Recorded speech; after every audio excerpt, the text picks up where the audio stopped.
So I misspoke last video. I meant to say that the craftable bows with the higher elemental numbers were the dragon and the fire bow. That doesn't necessarily mean that Safi bows aren't the best bows, because they have higher raw value to make up for lower elemental just by fair margin. Now with that out of the way, let's hop into the first longsword build, which is a Brachydios longsword build. A lot of the builds today are the same template as kind of like the bow video. It's Brachy longsword. It has 55% affinity, 140 attack. The augments are affinity, health regen, elemental status up. That's what I prefer to run. On the build, we are rocking Coalescence level 1, 7 crit eye, agitator, attack boost, health boost level 3 for comfort, crit eye and weak exploit pre-performance, which pairs well with health regen. And heat guard and latent power and all that is just a byproduct of the Teostra Master's Touch set armor. 2-piece Brachy, 3-piece Teostra. I prefer Evasion Mantle and Temporal Mantle. With these decos in them, you customize your build to your liking. That is completely up to you. You know, sure, you can try my setup, but that's might not be for you, right? Now, the Brachy longsword is just as good as the Safi longsword, I think. Just the only downside with it is it comes out with less purple sharpness, unfortunately. So if you play more sloppy, you'll lose that purple sharpness a lot faster, and you're going to have to sharpen more during a fight or wait until the monster transitions.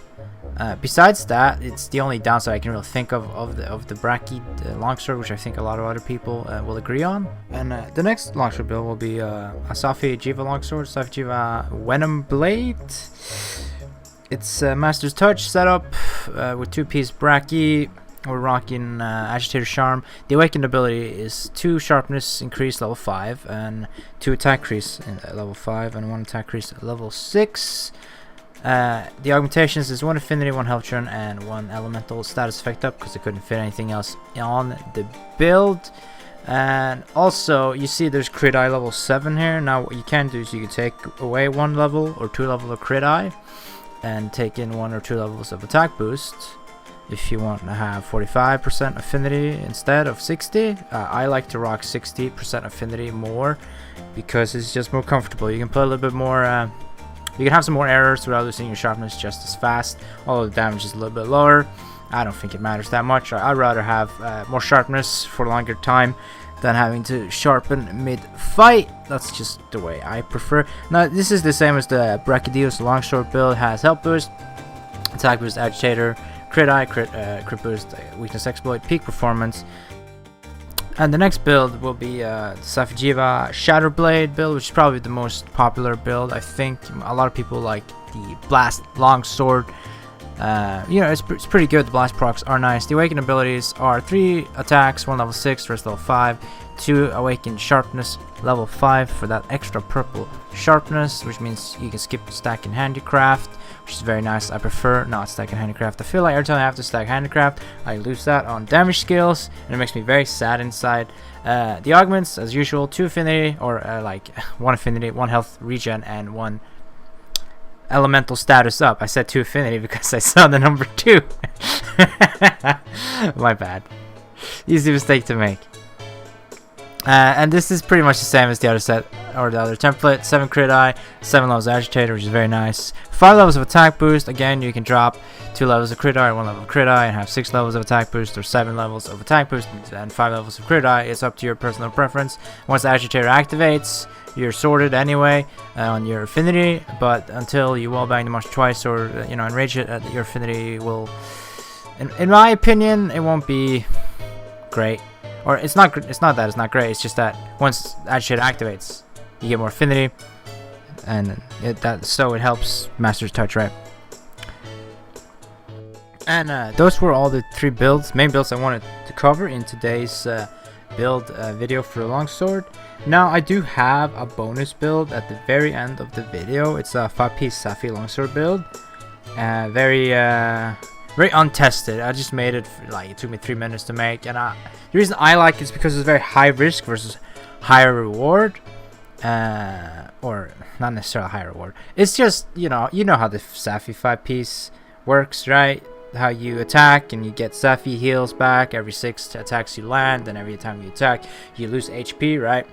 And then I also skipped crit eye, all of it. I don't have crit eye at all, because when you draw your sword you get, is it 45% affinity or 50% affinity?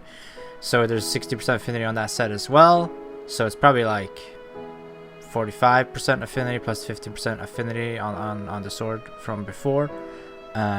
So it's nothing special. I just enjoy that build. I take it out from time to time. It's a lot of fun. So I just want to say it's a uncondoned build, so try it out if you like it. I have a lot of fun with it because it's different, although I do think maybe the Safi set bonus 5-piece is more fun or exciting for faster weapons. Longsword is not the fastest weapon in my opinion. It's quite slow. I think it's pretty slow. Now, why the longsword is so fun is the moveset itself, how you can move around with the longsword however you want. You can roll most of the time. You can foresight slash, which is my favorite thing about the longsword. Helm splitters are cool, except when the monster roars you out of the sky all the time. Thanks, Capcom. Or when the helm splitter decides to disconnect and like, oh yeah, you can go ahead and skip to the end of the video to see the final build, by the way. Yeah, when the helm spirit decides to fucking not work, that's great. Or the ice slash spirit, what the fuck ever it's called, I have no idea.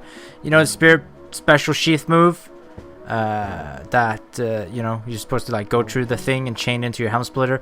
Yeah, that has the same problem as the helm splitter itself when it just doesn't connect. Or sometimes your foresight slash doesn't work either. It's really fucking weird. Now that was a 6-minute Nergi, 6:31 or something, so that's not too bad. Also, that was the first run of the day. I just hopped in to collect some backroll footage. Also, the video is over, guys, so thank you all for watching. I will catch you all in the next video. Now here's the final build. Handicraft level 4. No, and 2 levels of handicraft just to help with the purple sharpness. It's the same augment. It's the same poison blade from before.